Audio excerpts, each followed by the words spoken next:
Hey guys, welcome back to my channel. This is Sam, your favorite loan broker. Guys, today's video is about rental competition, right? It's something that we just have to be honest about. Guys, if this is your first time here, my channel is about educating individuals who's making $5 to $10 over minimum wage and want to figure out how do you get ahead? Is there a system in order to add to your financial pockets, your financial future, right? There's actually tons of ways. And the easiest way is through real estate. And why would I say real estate? One, everyone needs shelter. They need somewhere to live, right? Now, the dollar amount that you're paying in rent is best that you put it into real estate / owning a own home, right? And the benefits of owning a home is one, it increases in value. That's one.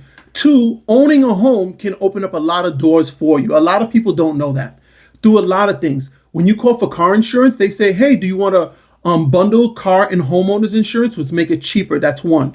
And guys, don't be scared by people saying home ownership costs you so much money. It's thousands and thousands of dollars for simple repairs that if you were a renter, you don't have to worry about these things, right? Guys, don't forget, my channel is about the little guy that's making minimum wage, that's doing everything that society / your common sense and financial individuals are telling you you should do in order to benefit, right? But you see, you're not making ends meet. Anybody been living long enough that been working 5, 10, 15 years, and you notice that, listen, I can't keep up with the price of groceries, price of gas, price of inflation, right? And feel that you're not getting ahead. How does everybody else do it? I'm here to educate you on one of maybe 20 different strategies in order to get ahead, guys. So guys, as I stated, this channel is about rental competition, right, guys? And I know a lot of people are upset at in order to qualify, you need 3 or 4 times the rent. Do I need good credit? And they make me jump through all these hoops, right? Guys, little do you know, landlords, realtors, and governments actually have data of 10 of 20 years showing when a tenant messes up, why is that, right? And there's something they look into in order to help people, right? And it shows that the individual that's making $3,000 but with a $1,500 rental, you can't make ends meet that way comfortably. There's something that will happen that will throw you off, that some people will say, I might as well hold back on paying rent or cut down on paying rent. If you was paying the $1,500, you say I only have $1,000, and they were showing it's your income, guys. And guys, at the same time, don't forget, I have a list here. I'm looking down, right? Who is your rental competition, right? Because it's something we all have to look into, that it's a real thing, right? I have a small list here, right? Of if you're applying for a rental, a 2 or a 3 bedroom, right? Who's your competition? Because don't forget it, these landlords, they actually have a few options, right? Let's go down to it. Now, someone doesn't agree with the 3 or 4 time income. Wow, there's a lot of people making that, right? And then now there's some people that say, why do I have to have good credit in XYZ? Those systems are there in order to help the landlord / financial institutes make a better option, right? Guys, I'm looking down at my notes. Who is your rental competition? You ready, guys? The first one is the person with good credit and that makes 3 or 4 times the rent. So when you're trying to get the 2 or the 3 bedroom, this is who your competition is. Second is a veteran with housing vouchers. Yes, that individual is your competition. In some cases, a lot of these vouchers cover $100 to $500 over the monthly asking price, guys. That's who your competition is. Another one is senior housing with vouchers, right? That's another variable, because don't forget, they need somewhere to live. They have vouchers. 2 things. It's coming from a family member, their retirement funds, or a program that helps seniors, right? Now, the third one, right, which everyone hopes this becomes them, but at the same time, this is your competition today. It's a retired individual with 401k, right? Now, a lot of people work 40, 50 years. Then once they reach that age of 65, 68, or 70, depending on where they want to call it quits, their 401k balance, they're actually left with anywhere from $200,000 to $500,000, guys. That's who your competition. Imagine you're applying and then now your competition say, Oh, I'm retired. I can show you my bank account that I make 500,000. It's from my 401k, and I can pay 6 months or 1 year in advance. Yes, that is your rental competition, guys. Next one down is the two income or couple tenant. A lot of you guys are by yourself or one income with two kids or one kids, and you're trying to apply for the two or bedroom. Guys, you have your competition is the couples, the two people, the individual that's making the same money as you but times two. If you were supposed to come to a landlord and say, "Oh, I make 60,000 for the year," right? And then now another individual comes that same day and says, "We make 60,000, totaling 120,000." Guys, that's your competition. And this is just being honest, right? Now, yes, what I wanted to break down, you know what? I can skip this because already did the breakdown of the two income, right? You making 60, two people, that's 120,000. Another competition that you have that a lot of people don't think it exists, right, is college students. Yes, college students, right, that you can research it yourself. It's called, I'm looking down at my notes, COA, cost of attendance. Layman's terms, that's called room and board. Guys, you can Google it. Any student applying for financial assistance or they're going out of pocket, let's not talk about out of pocket, but the individual that's doing financial assistance, right?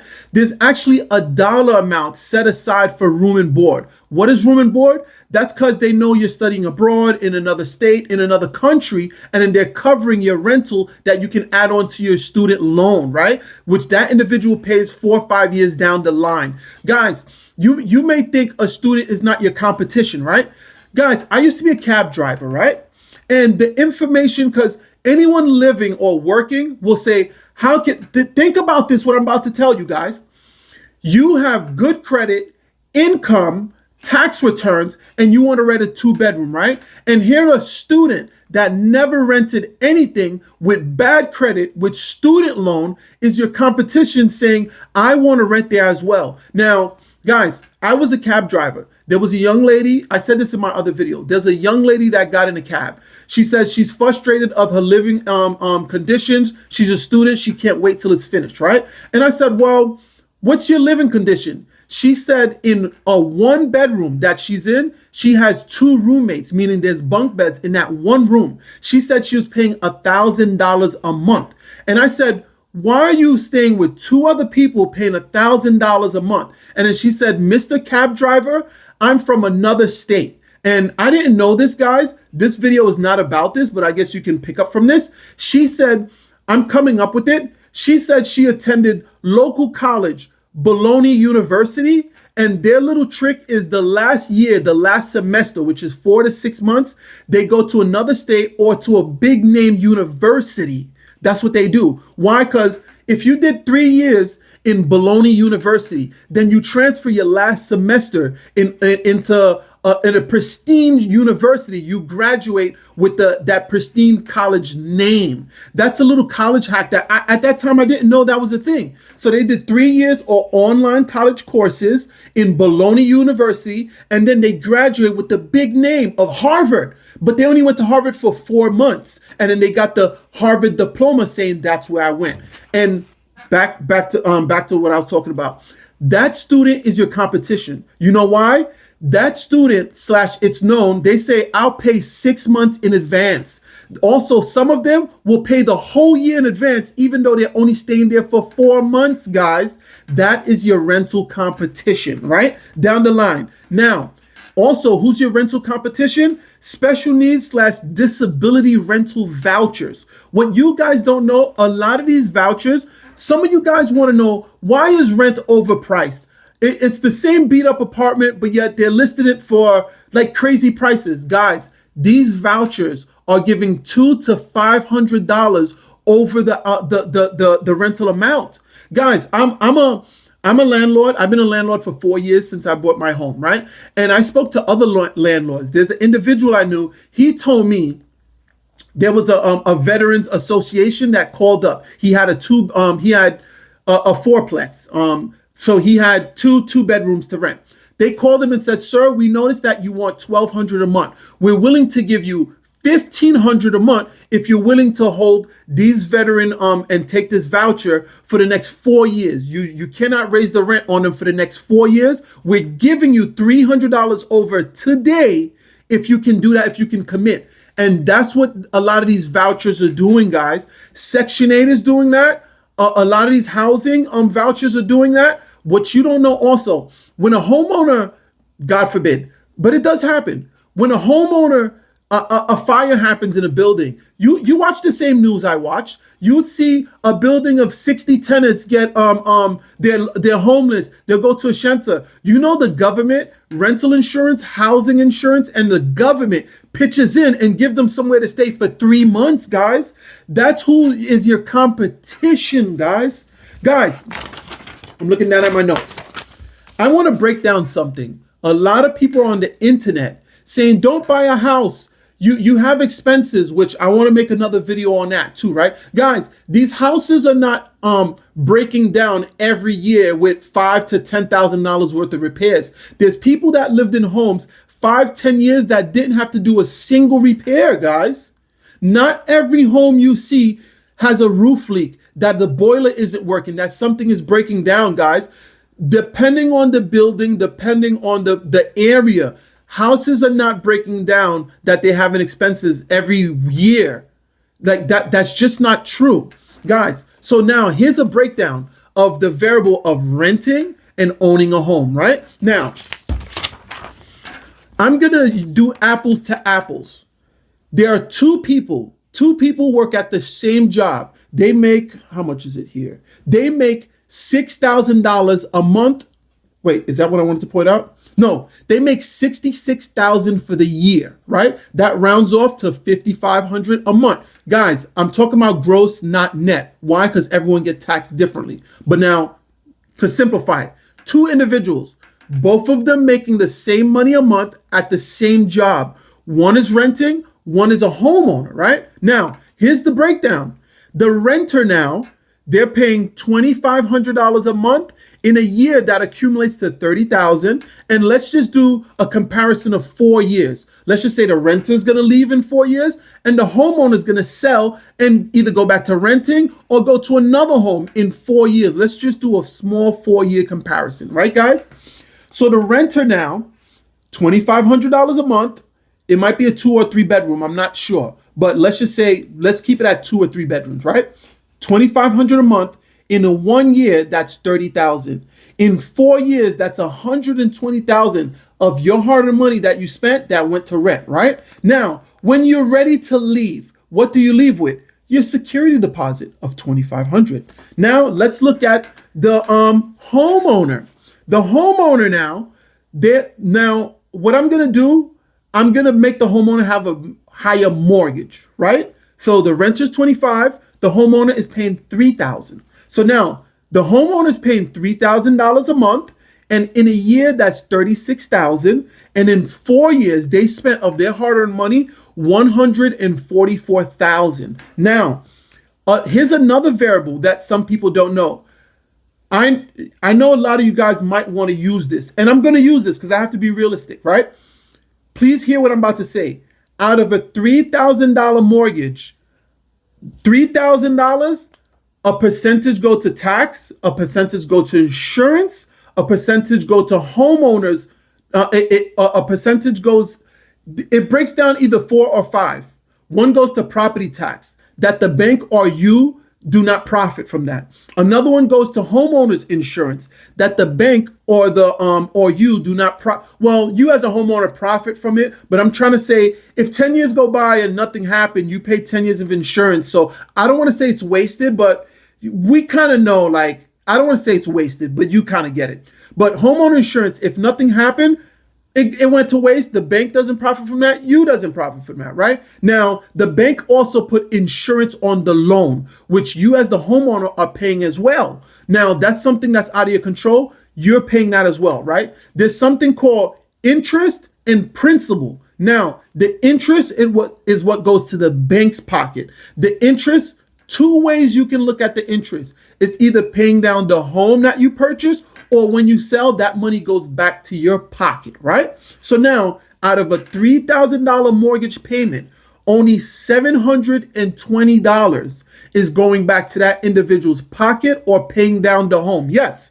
And you're going to say, oh, look at that. That variable, you clearly see you're losing, right? Guys, $720 a month accumulate in 4 years, give you $35,000, right? Because mind you, I tell the homeowner's going to sell the home, right? Guys, there's another thing that happened with mortgages, right? That a lot of people don't know. Your home increased in value every month and every year. I'm going to simplify it. A homeowner paying $400,000 or $500,000 home accumulates anywhere from 3 to 4% on their home value every year, depending on what market. Guys, do not be like that. Do not say, in this area, they're not getting that. In this area, that's not everywhere. What you look at the news, imagine the whole U.S. was looking at one weathercast, and they say, it's supposed to rain all day today. When these guys are telling you something about home value, that's what is happening. It's the whole U.S. looking at one weather channel saying it's supposed to rain all day today. Now, common sense, we know California, Tallahassee, Florida, New Mexico, Jersey, Connecticut, it's not raining throughout the whole state. So, but when these guys tell you about the home value is down, this and that. A lot of you are in different states listening to that, thinking that pertains to you or every home. No. Back to this, right? 700 and yes, I already broke down the 700. Home value going up 3 to 4% in 1 year. That's 15,000. That home that you're in accumulate in value going up. In 4 years, that's 60,000. Let's add the 60,000 to the 35,000 that I told you. Either you're paying down the home or that dollar amount is going to your pockets.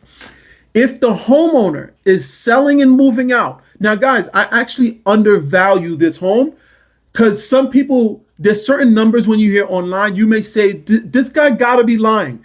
And because I know that that's a real thing, I lowered it. So now this homeowner that's working in the same workplace as the renter is leaving. Remember, how much money did I tell you the renter's leaving with? Your security deposit of $2,500. Now, how much is the homeowner leaving with? With the 3 to 4% property increased value, with you getting back the principal that you pay out of $3,000, you're only getting $720 back to your pockets or to pay down the home value / the debt. But now you're leaving, you get that money back, guys. That money does not go, it doesn't disappear. So now the homeowner is leaving with $95,000. Guys, you guys that are renting, the person that's making minimum wage, that's trying to figure out, how do I get ahead? How my coworker that owns a house that makes the same money as me, after 4 years, they're getting $95,000. I just have to throw this in.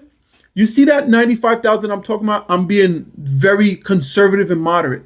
This person, if they were supposed to sell in 4 years, another thing that some people don't know, the last 10 years, homes have been skyrocketing in value, guys. Now, if you go back, we're in 2026. That means 2016 and back, the homes have not been increasing in value 4 to 5%, the 3 to 5% that I've been talking about. It's been actually moving very slow, like at a turtle or slug speed. But the last 10 years, guys, home actually has been going up. Guys, I watch the same TV as you. We watch these same TV shows of the fixer flippers, the home remodelers, where you'll see the famous TV individuals where they say, okay, we bought this house at $500,000 and the comps in the areas are 800,000. So we're after taxes and fees, we're making 200,000.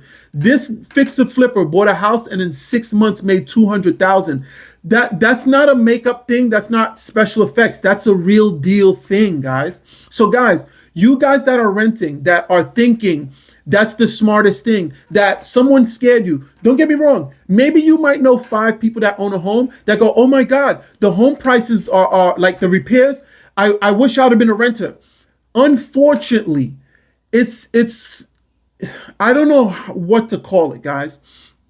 But there's some contractors out there. Like if you were supposed to speak to a contractor and ask them, guys, how much is it to swap out a light bulb. The contractor will say, just to do a checkup, I'm paying. I want 150 just to show up, just to show up. Then they'll say, to pay my guy to change that light bulb, I want 100 for him and 100 for me. So guys, just to change a light bulb, a contractor will pay you, will charge you $350 to $450 to change a light bulb. What am I trying to say? These guys are coming up with numbers that I don't know how they come up with it. I don't. I had about 3 home expenses that I need to do. If you look at my other videos, I had three different nails or leaks in my roof. I called a roofing guy. He told me about, I think, 3,500 or 4,500. I don't remember. I went and I bought the material and I did it myself, and it cost me $800. $800 in material and doing it myself. It took me 2 days. Slash the professional charging took about 4,500. Guys, come up with that. And then don't forget, I could have been the employee of a roofer. He only paid me $200, but he's profiting the rest after materials. Think about that. There's the contractor employees, then there's the customer. So don't get caught up on these home repairs are astronomical. What do I do? Like I said, I don't know how they're coming up with this price. It's just one of those things where if you don't know how to do it yourself, this is how much they're going to charge you. But guys, I hope this video was helpful. And my channel is about you buying a home smarter with mortgage math, right? One more thing to throw in, guys. I own a home, right? Now, here's one thing that the renter doesn't have in their advantage, right?